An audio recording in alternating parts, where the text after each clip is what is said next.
A very good evening and welcome to this Sunday's edition of News First Weekend, coming to you live from our News First studios in Colombo. I'm Lanka. Let's start off with a look at the stories making headlines this evening.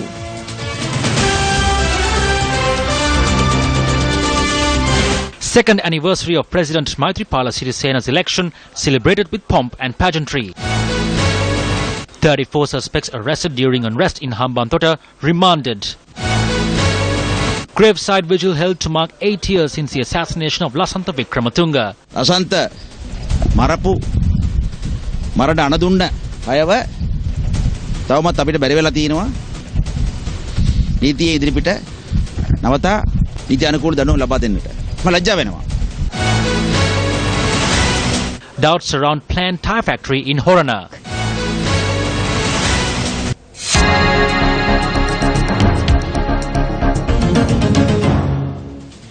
An almsgiving was held at President's House in Colombo with the participation of more than 2,200 monks to invoke blessings of the Triple Gem to mark the second anniversary of President Maithripala Sirisena's election.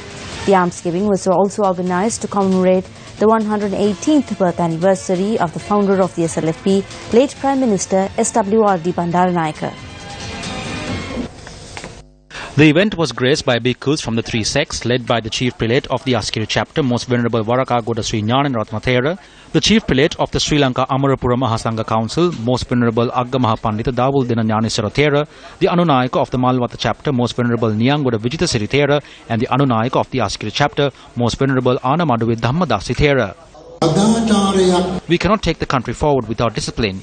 We are happy that the President has decided to make arrangements to stop the consumption of any form of alcohol in the country. We appreciate the effort made by the President to build the country with well-disciplined citizens.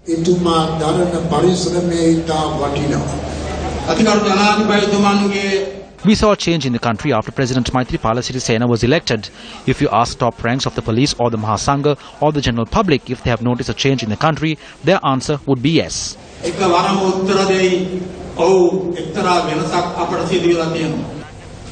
national event to mark 2 years since President Maithripala Sirisena was elected to office was held at the BMICH in Colombo today. The event was held under the theme Sustainable Era, the 3-year beginning.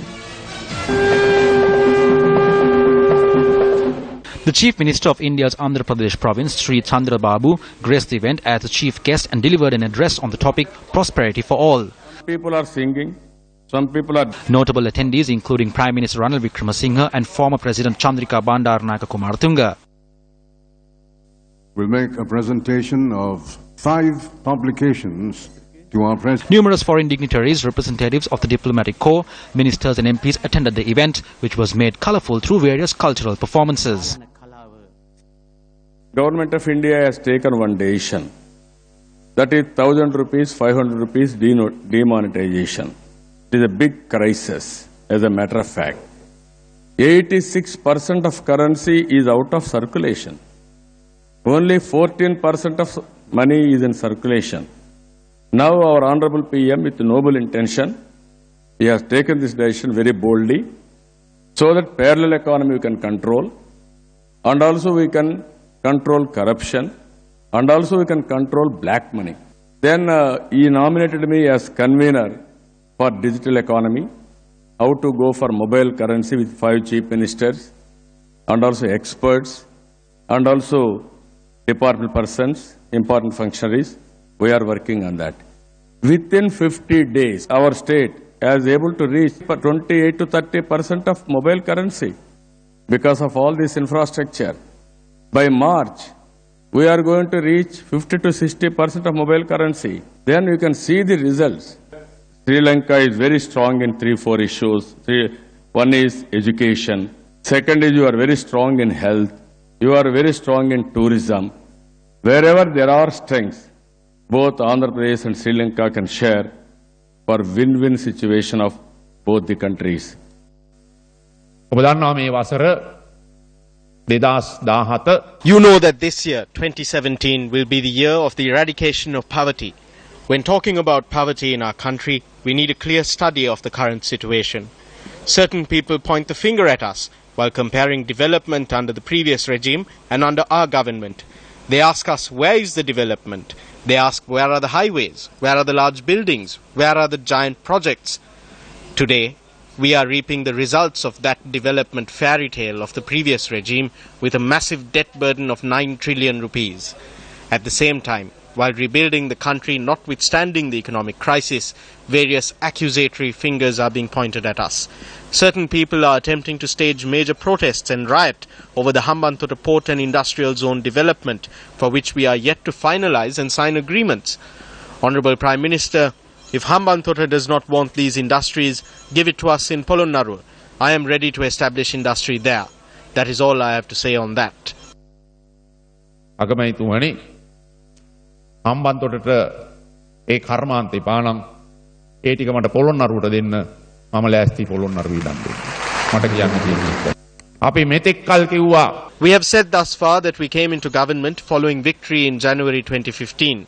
Just as we secured that victory, I say to you today that the previous regime left power and fled because they were unable to face the coming economic crisis and international opposition. I say that they fled. Just as we are taking decisions for the good, I must also say to you that the daydreams certain people are seeing of toppling the government will not come to fruition. We do not need to listen to empty noise. We will fulfill the responsibility entrusted to us by the people. No one needs to form new governments with me. I appeal to all of them to join with this government to bring progress and development to the country. ඒ නිසා මාත් එක්ක කවුරුවත් අලුත් ආණ්ඩු හදන්න අවශ්‍ය වන්නේ නැහැ. ඒ සියලු දෙනාට මම කියනවා මේ තියෙන ආණ්ඩුවත් එක්ක එකට එකතු වෙලා රට ගොඩ නගන්න ඉස්සරහට යන් කියලා මම ආයාචනයක් කරනවා සියලු දෙනාට. ජනවාරි 8යි අදයි අතර බැලුවාම Look at the change that has come about since the 8th of January. Look at how much freedom there is. Look at how much you can scold the president. Anti-government posters are being put up everywhere. As a result, the printing industry has developed. Look at the newspapers. If you read the newspapers and look at the media today, you may think that there is an authoritarian government now and that one did not exist previously. They have forgotten their time. That is because they can point out shortcomings now. But at the same time, look at the ongoing peace and reconciliation. While there are certain problems, we are addressing them. We are journeying forward. Professor Sarath Vijayasuriya may say we aren't moving fast enough, but we are moving forward. We have not stalled. We must continue while sustaining this. We are commencing the third year with a sign of development. Through the activities of the factories opened in the first week alone, at least 26,000 jobs will be created. We don't take in investments in the millions anymore. We receive investment in the billions. දැන් අපි ආයෝජන ගන්නේ මිලියන වලින් නෙමෙයි මිලියන 10න් නෙමෙයි බිලියනේ.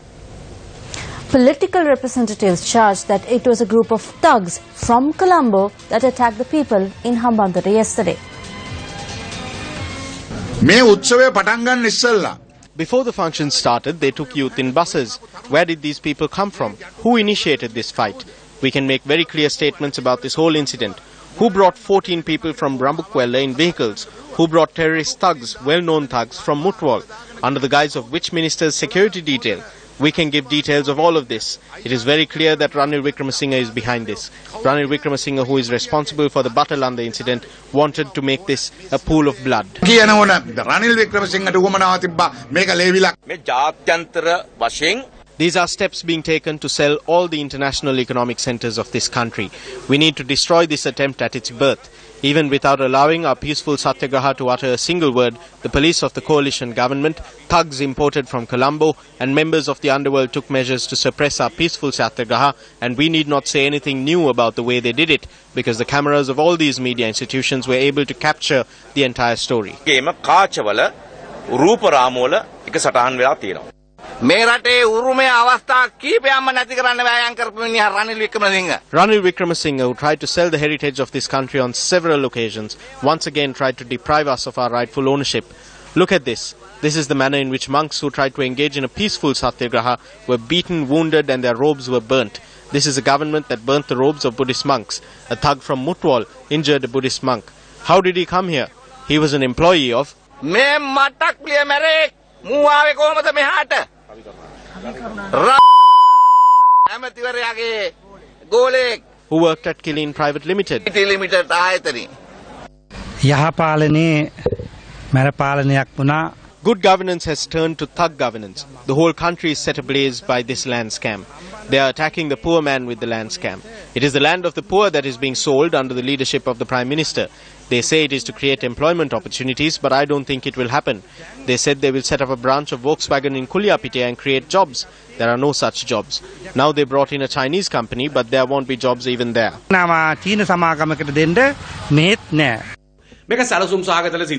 We say that this was a planned incident. When we look at the footage, we saw that the area opposite to where the function was held was tear gassed. They brought in trucks with tear gas and around 5,000 police officers with batons. When the area was being tear gassed, behind the tear gas there were the thugs who came from Colombo. Look at the manner in which they acted with the support of the underworld and the blessings of the government. While engaging in a war that was similar to what we saw in the north, Ranil Wickremesinghe said while on stage that he would do various things. These are all lies. From the last election, it became very clear to us that handles the underworld in Blumendal. At this moment, the whole of the underworld in Colombo is active. We would like to ask the President, where are the suspects of the raid carried out by the customs, by I informed our parliamentarians that thugs are being taken from Colombo. It was Suduwalle Choppe's son, a former municipal councillor from Colombo, who organised the Suduwalle team. There is no need to hide these things. I can very clearly give names. Choppe's son. All this was organised by the finance minister, the person who handles the underworld in the whole of Colombo. There is no need to hide this. Everyone is scared to talk against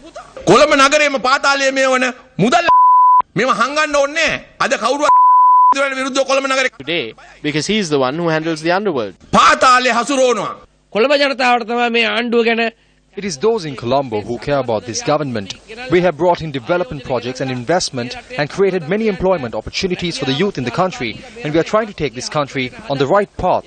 When the joint gang is trying to stop these attempts, then we will do the needful irrespective of where the people come from. We will not care whether they are from Colombo or Colonnaval. Just because we have a good governance, it doesn't mean that we have to be spineless. If they are trying to destroy the country with protests and strikes every day, we have to stop that.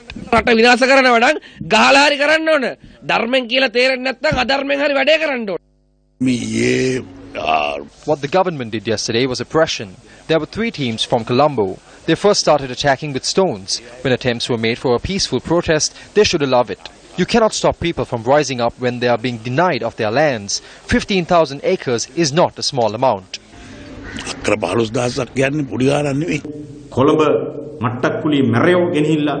They created unnecessary problems by taking thugs from Mutpol.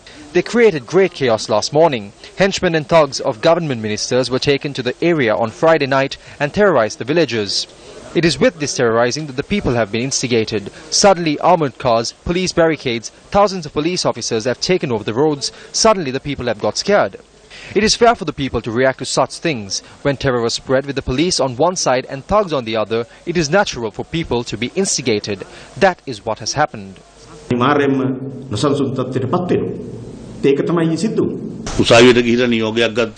Orders were obtained from courts, but they did not wait for the decision and continued with their program. The security units did not try to stop it. They had planned to prevent people from stopping it.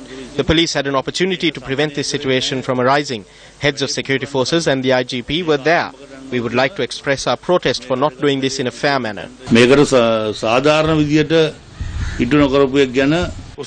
court order said do not enter the premises. No one needs to be told what happens when they break the law. Now, people living in the area where the unrest broke out expressed these views.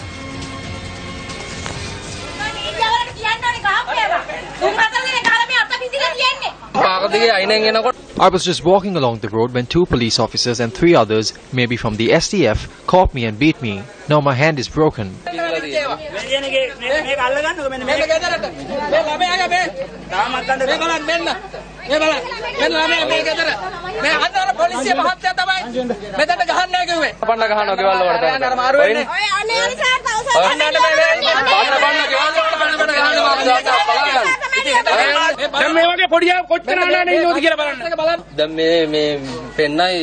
The state media will show that there is no problem and that they did this without incident. They did not allow us to get out of the houses. Police officers were deployed to each and every house. They did not allow a single villager to come.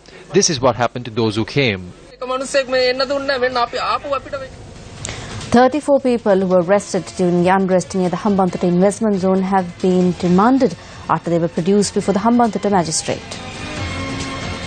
The demonstrators were arrested and produced in court on charges of damaging public property during the protest. Police said that 52 individuals had been arrested in total. Of the individuals produced before courts today, 21 persons were remanded until tomorrow, while 2 others were remanded until the 11th. The protest was staged against providing lands in Hambantota to Chinese companies.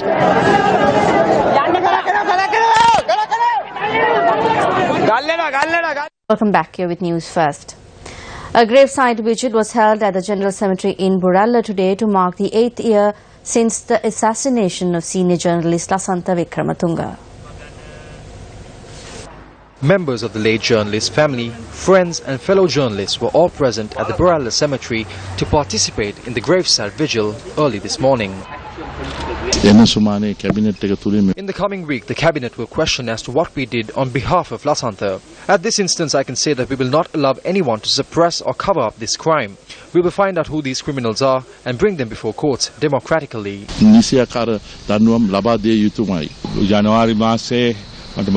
As I remember, just a few days before Lasantha's murder, Sirasa was bombed. Investigations must take place with regard to all of this.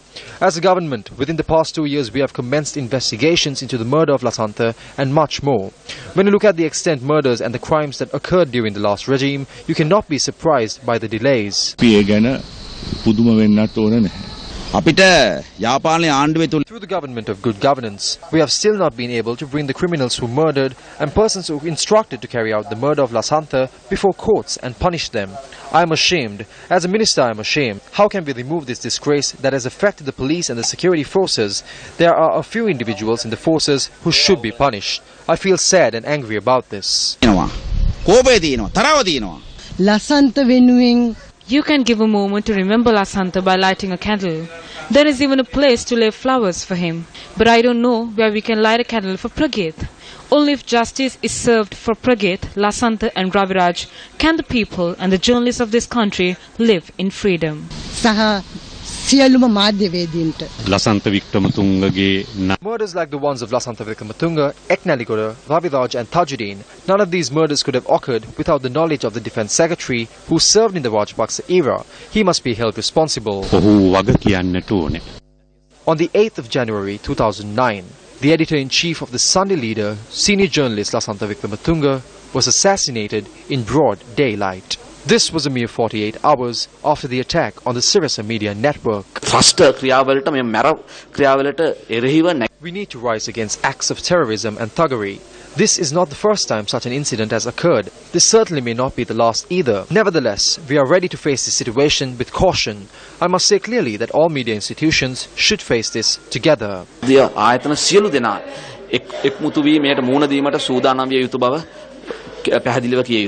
On the 17th of February 2016, the police released sketches of 2 people suspected of involvement in the assassination. Lasantha's remains were also exhumed for further investigation following a court order. In another development, an individual committed suicide, allegedly writing a suicide note in which he claimed responsibility for the murder of journalist Lasantha Wickramatunge. The second phase of News First island-wide campaign to prevent road accidents got underway at the Ratnapura Divisional Secretariat today. Prior to the event, 3-wheeler drivers in the area arrived in procession to participate in the workshop. The campaign, which is being conducted under the theme Prevent Accidents, Save Lives, is supported by the Department of Motor Traffic and saw the participation of the All Island School Transportation Association and several associations of 3-wheeler operators. The program has been organized to assist officers of the Sri Lanka Police in carrying out their duty. We cannot forget that while driving on the roads, there are people that we do not like to see at times. These are the men and women who are traffic police officers. Many people fear them. I think we must remember with respect the service that they render from dawn to dusk, come rain or shine, to safeguard the lives of motorists and passengers alike by preventing road accidents.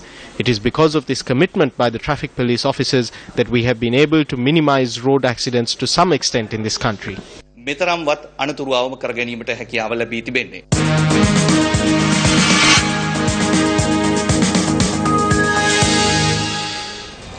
Taking a look at the developing story for tonight, while news of the establishment of a vehicle assembly plant in Kuriapitiya has sparked controversy in the country, as claims that the plant is being established by vehicle manufacturer Volkswagen, is being denied by the company itself. An article published in the Sunday Times newspaper today revealed another unacceptable debacle involving an Italian tyre manufacturing company. The Sunday Times reports that Italian company Marangoni, that was reported to be investing in a $75 million or 11 billion rupee tyre production plant in Sri Lanka under the Board of Investment, has distanced itself from the project. Quoting a statement from Marangoni, the Sunday Times says that Marangoni is only involved indirectly in the possible $75 million investment in Sri Lanka. The newspaper further reports that the investor in the alleged agreement is Ceylon Steel Corporation, owned by UAE-based Sri Lankan businessman Nandana Lokuvithana. On Thursday last week, the foundation stone for what is said to be the biggest fully integrated tyre manufacturing plant in the country was laid under the auspices of Prime Minister Ranil Wickremesinghe in Wagawatta Horana. The project is set to create more than 3,000 direct and indirect jobs. However, the Sunday Times, quoting a source, says that there is still no joint venture formed with Marangoni to set up the factory, and neither has the BOI agreement for the project been signed. According to the Sunday Times report, the Italian tyre firm says that, quote, the news does not refer to the industrial tyre segment, but rather to a hypothetical transfer of technology to a Sri Lanka-based investor, Ceylon Steel Corporation, discussed as part of a possible joint venture in the passenger car tyre sector, unquote. The company goes on to say in its statement that Marangoni has been operating its own industrial tyre manufacturing facilities in Sri Lanka since 2008. The plant was opened when production capacity in this segment at the original Rovereto site was no longer sufficient. At the same time, the location of the plant has allowed the company to exploit the possibility to enter and supply its products to new international markets. On its official website, Marangoni says it, quote, ended its production activities in 2014 after the group decision to exit from the car and light tyres business. After 70 years of activity in the tyre business, Marangoni is today a worldwide recognized leader in the sector of retreading systems, design and manufacture of machinery for the tyre industry, production of industrial tyres and of technical compounds, unquote. The Sunday Times says that with Marangoni's clarification this week, it becomes unclear where the $75 million pledged to the venture will be sourced from. According to the proposals that have been made, it has been clearly said that Marangoni would be a technological partner. So that has been ascertained by the BOI official, and the project has been approved by the BOI and the communication has been sent to them already. And in addition to that, the draft agreement has also been sent to them, and in a day or two, I believe the agreement will be signed between the BOI and the investor.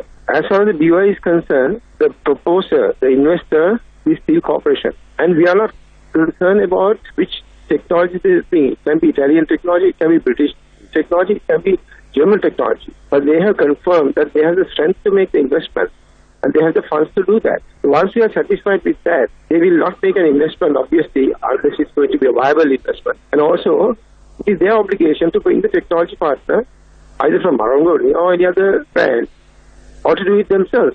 Where is the $75 million being sourced from? It's a matter for the central bank or somebody else to do. It is not a matter for the board of investment. Lanka. The issue here is that this investment of a staggering $75 million or 11 billion rupees has been made through the Ceylon Steel Corporation by a person called Nandana Lokuvithana.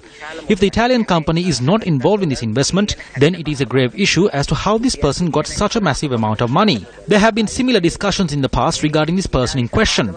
There have also been B reports which have been submitted by the Kaduvela police to court regarding the financial fraud committed by this person. So in the guise of yet another election result, a $75 million industry has been initiated without proper transparency. I believe that this is a serious issue to which an explanation is needed from the government. Chandrababu Naidu, the Chief Minister of India's Andhra Pradesh province, has called for greater connectivity with Sri Lanka. He made this statement while speaking to reporters in Colombo today following a meeting with Sri Lankan government officials. In future, we want to work with the Sri Lanka government on various issues. We are all neighbors. It is only 1 hour journey. Nowadays, our connectivity also is not a big problem. We have to make more and more flights. Future is only better connectivity. There is no problem at all. Ultimately, we want to work with Sri Lanka very closely. That is the main purpose of this meeting. Are there any specific areas where you think there can be some sort of immediate cooperation between your administration and the Sri Lankan administration? So immediately they asked me two things. One is how to go for LED bulbs, replacing all street lights with the traditional bulbs to LED bulbs. What are all the technologies you have used? I told them, you can come, you can study the model, and then you can call for tenders. Without investment, 40% saving immediately. Second one, groundwater, they requested what is the methodology we are working. That also we can work with government so that they can have throughout the country real time they will know what is the groundwater available. They can plan accordingly. That two things they can do immediately. A ceremony organized by the Office of the Deputy High Commissioner of India in line with International Students' Day was held in Kandy under the auspices of Minister of University Education and Highways Lakshman Kiriyala earlier today. We are on the verge of a giant leap. You may have seen yesterday we initiated the Ammanthori Industrial Development Park. Particularly in the eastern province, we will see great development in the coming years. And so is Kandy. In the Pallekale area, in the coming year, we will be developing an IT network with about 3-4 factories in Pallekale. Then we hope to develop a tunnel from Tannikopura to Nuwara in Ambitiya, then from there to Bogambara, and from there to Gataway. A tunnel to ease the traffic congestion in Kandy, and we'll be starting end of this year. Korean government has agreed to build it for us as a grant aid program, and the Bogambara residence will be converted to a 5-star hotel. An event to celebrate the 118th birthday of the founder of the Sri Lanka Freedom Party, the late Prime Minister SWRD Bandaranaike, was held at Golfers Green this morning. The head of state, President Maithripala Sirisena, and former President Chantika Bandaranaike paid floral tribute to the statue of late Prime Minister SWRD Bandaranaike at Golfers. A number of ministers and members of the SLFP were present at the event, while the oration was delivered by Chief Judicial Sanghanayaka of the North Central Province, Venerable Galdalapiyananda Thera.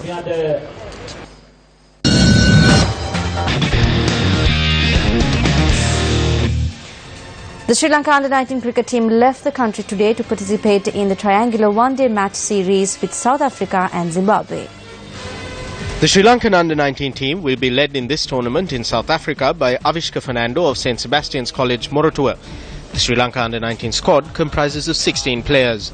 Religious observances were held at Sri Lanka Cricket today to bid farewell to the Under-19 team. Well, that's a look at Weekend Primetime News for tonight. Thank you very much for joining us. Good night.